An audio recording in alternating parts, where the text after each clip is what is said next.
deuxième dîner débat, un haut dirigeant talentueux du monde des ressources humaines. Ce soir, nous avons l'honneur de recevoir un homme de conviction, d'engagement, et qui plus est, le plus jeune président qui a connu le groupe Adecco en France, accueillons donc le président Christophe Catherine.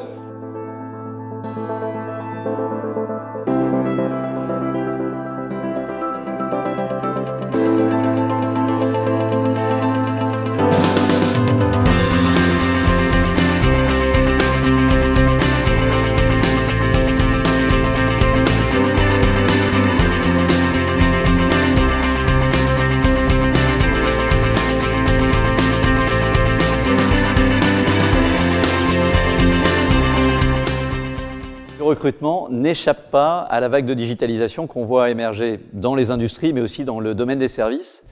Et pour tout dire, en fait, c'est pas un phénomène nouveau, puisque le digital est arrivé dans notre fonction recrutement, dans les entreprises, mais aussi chez les intermédiaires, fin des années 90, avec les job boards. On l'oublie parfois, mais c'était probablement la première émergence de plateformes qui mettaient en relation à la fois des candidats et des offres d'emploi. Et puis depuis, ça s'est confirmé, les réseaux sociaux, les sites de cooptation, pour parler du sourcing. Un nouveau virage a été pris sur l'évaluation, fondé sur les big data, où maintenant, de manière assez étonnante, on arrive à matcher une culture entreprise avec la personnalité d'un candidat par le seul fait de rapprocher des data qui font qu'un candidat est plutôt l'un des nôtres ou pas.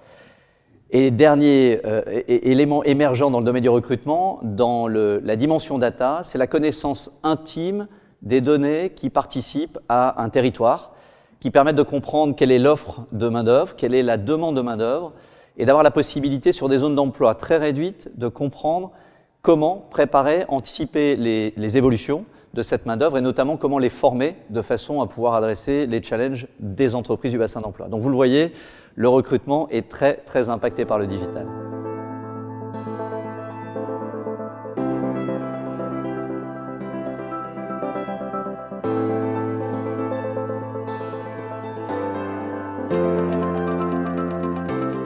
Alors, la culture d'entreprise est probablement un des socles les plus importants pour traverser des changements importants dans l'environnement immédiat de l'entreprise. Et dans le cadre du digital, le digital génère, de par le changement qu'il provoque, une crainte, on va dire juste valide de la part des acteurs qui se disent « mais quelle est ma position demain dans cette entreprise avec cette émergence du digital ?» Le fait d'avoir une culture forte permet de créer un peu de ciment sur les collaborateurs et d'avoir aussi une croyance plus importante dans le management.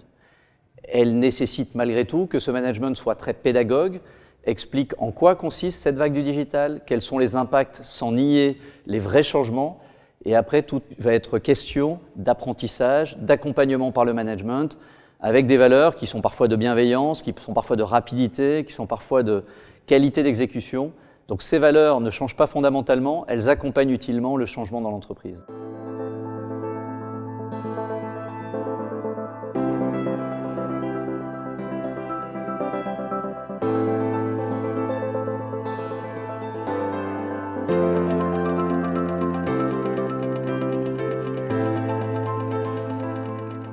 Alors la culture numérique, quand on en parle, tout le monde a l'impression de savoir à peu près de quoi on parle sans être tout à fait sûr de façon précise de quoi il s'agit. Pour la diffuser, cette culture numérique, le premier élément, c'est à nouveau la pédagogie. C'est d'expliquer en quoi ça consiste, quels sont ses impacts, quel impact notamment sur le collaborateur et ses fonctions. Mais plus que ça, s'agissant souvent de concepts ou de visions, il faut pouvoir revenir à des choses très factuelles, très concrètes, et notamment en tant que groupe Adecco, nous avons utilisé, par exemple, la mise en relation avec des entrepreneurs numériques travaillant dans le domaine de l'emploi sous forme de ce qu'on appelle Startup Tour, c'est-à-dire une confrontation d'entrepreneurs et de collaborateurs. Et en fait, de l'échange naît une bonne compréhension des enjeux, naît la compréhension surtout de la valeur ajoutée pouvant être apportée par ces révolutions sur les clients finaux. Et la meilleure façon de traverser cette notion de transformation digitale, c'est de bien identifier quelles sont les attentes exprimées et non exprimées de ces clients, et de façon presque terrienne, revenir à cette dimension-là pour comprendre comment ce digital va permettre d'apporter plus de valeur ajoutée, plus de satisfaction, et on le dit souvent, servir aussi de différenciateur par rapport à ses clients. L'appropriation, enfin, c'est aussi dans une entreprise des early adopters. Pour certains, ce n'est pas une crainte, c'est juste une opportunité de découvrir un nouveau monde et leur laisser la possibilité de s'exprimer, notamment, par exemple, une opportunité qu'on a saisie de créer une plateforme sur laquelle les collaborateurs déposent leurs idées ou leurs belles rencontres d'acteurs du digital. Ça dédramatise, ça donne du sens, et quand ça donne du sens, ça génère de la dynamique et de l'énergie très concrète et positive pour le client final et donc pour le collaborateur dans l'exercice de sa mission. Voilà des recettes simples qui permettent d'adresser cette problématique.